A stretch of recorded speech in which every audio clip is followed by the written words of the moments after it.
सायाडम नमोलो ये सब साहूडम एकी भावम गतिर्मया या स्वयं कर्म बंधो घोरम दुखम भव भव गतो तस्याप्यस्य त्वयि जिनरवे भक्तिरुन्मुक्तये चेत् जेतुं शक्यो भवति मतया को परस्तापयितु। पंच परमेष्ठी भगवान की, आचार्य भगवान वादी राजसूरी की, आचार्य भगवान गुरुवर विशुद्ध सागर जी महाराज की।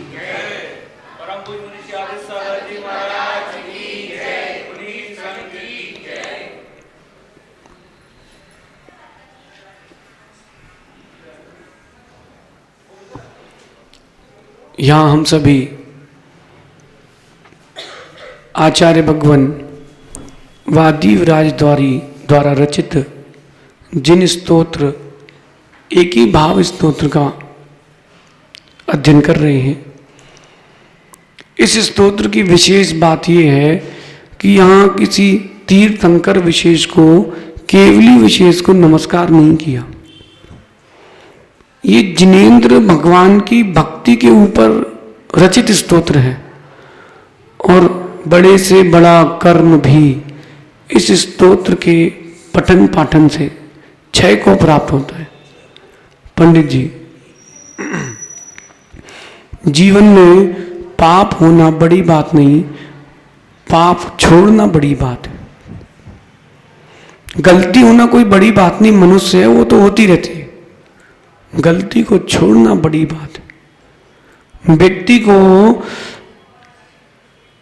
धन से ज्यादा अपनी इज्जत प्यारी होना चाहिए, क्योंकि इज्जत है तो धन आता है और कोई बड़ी चीज नहीं है। ऐसे ही जो श्रद्धा है वो सबसे बड़ी है। हमें श्रद्धा का प्रयोग कैसे करना है इसका भी ध्यान रखना, उस श्रद्धा में कैसा समर्पण हो इसका भी ध्यान रखना। आज यहां कह रहे हैं, किसी ने याद किया? सुनाइए, एक साथ सुनाइए।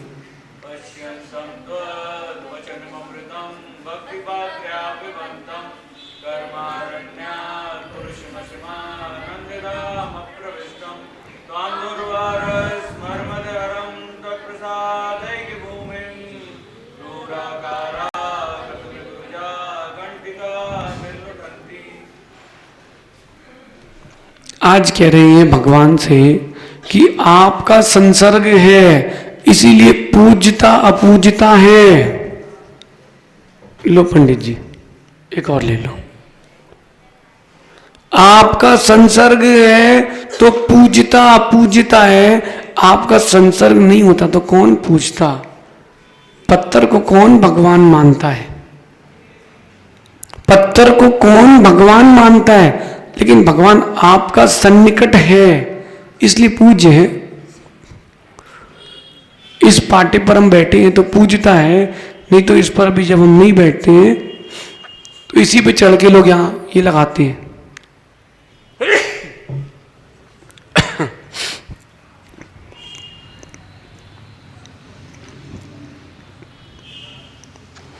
इस शरीर को कौन पूजता है? इस शरीर में रत्नत्रय की सन्निकटता नहीं होती तो कौन पूछता? वही ब्रह्मचारी हैं जो 2009 के पंचगणक में लाल घाटी आए थे। वही जीव है, लेकिन रत्नत्रय की सन्निकटता से पूजता। ऐसी पाषाण की पूजता कैसे बन जाती है? शिखरों को नमस्कार करते हो? मिट्टी को कौन नमस्कार करता है? अज्ञानी लोग करते हैं। वो मिट्टी नहीं है, वो जिनेंद्र भगवान का आलय निवास स्थान है, इसलिए वो मिट्टी भी हमारे लिए पूज्य है। 9वें काव्य में बहुत अच्छी बात करें। पाषाण आत्मा पहले उच्चारण कर लीजिए, फिर अपन अर्थ समझते हैं। पाषाणात्मा तदितर समा, तदितर समा केवलम रत्नमूर्तिर, रत्नमूर्तिर मानस्तंभो भवति च परस, मानस्तंभो भवति च परस तादृशो रत्नवर्गः, तादृशो रत्नवर्गः दृष्टिं प्राप्तो, दृष्टिं प्राप्तो हरति स कथम मान रोगम नराणाम। देखो भैया इसको क्या हो गया, इसके भी संस्कार करवाओ। प्रत्यासत्तिर, प्रत्यासत्तिर यदि न भवतस, यदि न भवतस तस्य तच्छक्ति हेतु, तस्य तच्छक्ति हेतु। जितने लोग याद नहीं कर रहे, कम से कम उच्चारण तो आ रहा है ना। उच्चारण भी अगर आपका अच्छा आ जाता है तो फिर आप पढ़ते पढ़ते भी याद कर लोगे। पाषाणात्मा तदितर समा केवलम रत्न मूर्तिर,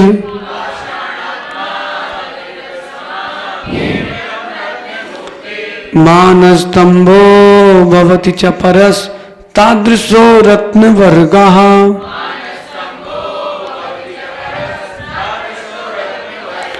दृष्टिं प्राप्तो हरति स कथम मान रोगम नराणाम।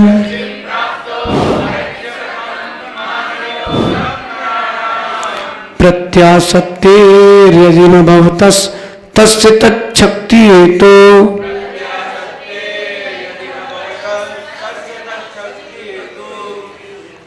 एक साथ करेंगे उच्चारण।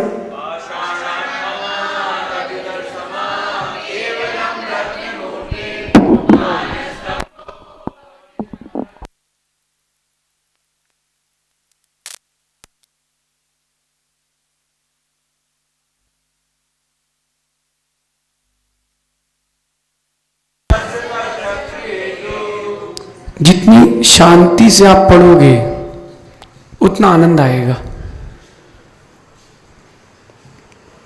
आवाज धीमी और गति धीमी, दोनों में अंतर है। क्या कर रहे भैया? पाषाणात्मा तदितर समा केवलम रत्न मूर्तेर। अब देखो इसको, देखो क्या हो गया, इसको संभालो भैया, इसको पूरी हो गया। विषय समझना, विषय क्या कह रहे हैं हम।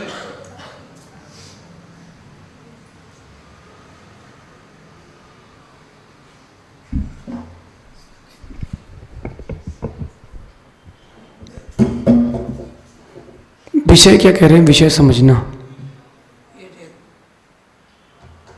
विषय समझना। विषय क्या कह रहे हैं?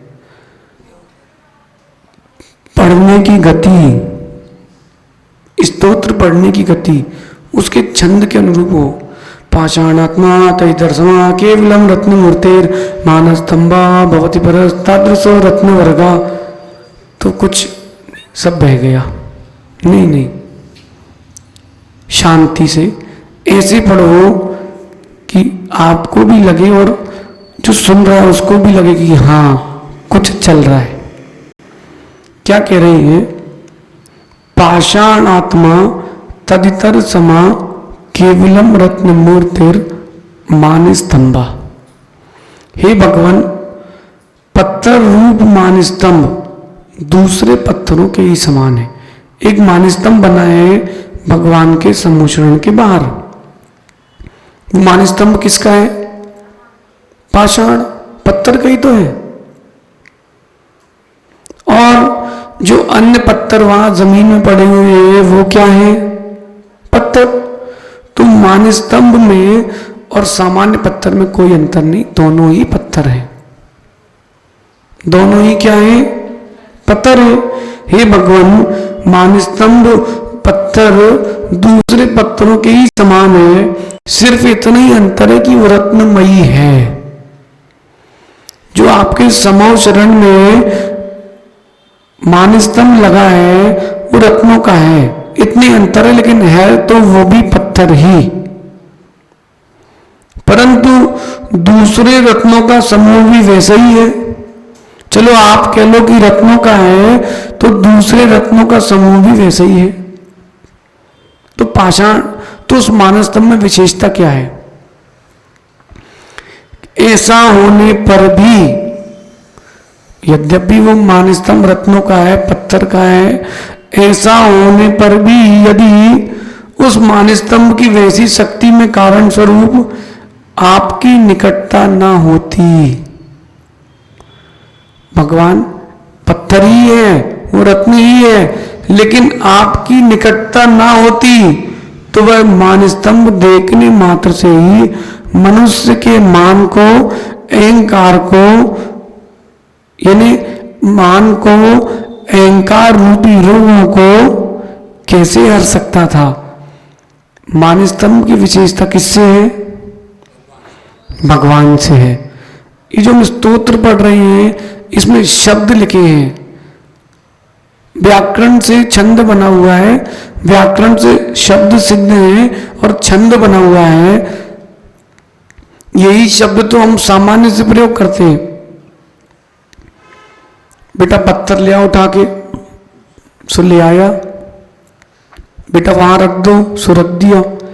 ये सब शब्द शब्द वही हैं, लेकिन आपकी भक्ति में जो शब्दों का प्रयोग किया गया है वो हमारी निर्जरा का साधन है। ये स्तोत्र निर्जरा का साधन नहीं बन रहा। स्तोत्र में तो वही शब्द हैं जो सामान्य से प्रयोग होते हैं, अखबार में भी वही शब्द लिखे हैं, कॉमिक्स में भी वही शब्द लिखे हैं, लेकिन जब जिनेंद्र भगवान के लिए प्रयोग किए जाते हैं वही शब्द विशिष्ट हो जाते हैं। क्यों? मानस्तंभ की तरह। यद्यपि मानस्तंभ किसका है? पत्थर का, रत्नों का है, सामान्य है, लेकिन आप उसमें नहीं होते तो कौन पूछता उस मानस्तंभ को? कौन पूछता? अब बताओ, जो पुरानी वेदी वहां कौन जाता है दर्शन करने? नहीं, फिर भी नमोस्तु वहां कौन करता है बैठ के? बताओ। अब वहां जाते नहीं, क्यों? स्वामी वहां नहीं है, क्या करेंगे जाके? पीसी जैन साहब, भगवान की कीमत है। ये देखने गए थे, लौट के आ गए थे। देखना आप, है ना? अब आप देखो, ये वही धर्मशाला है जो पहले थी और आगे भी होगी,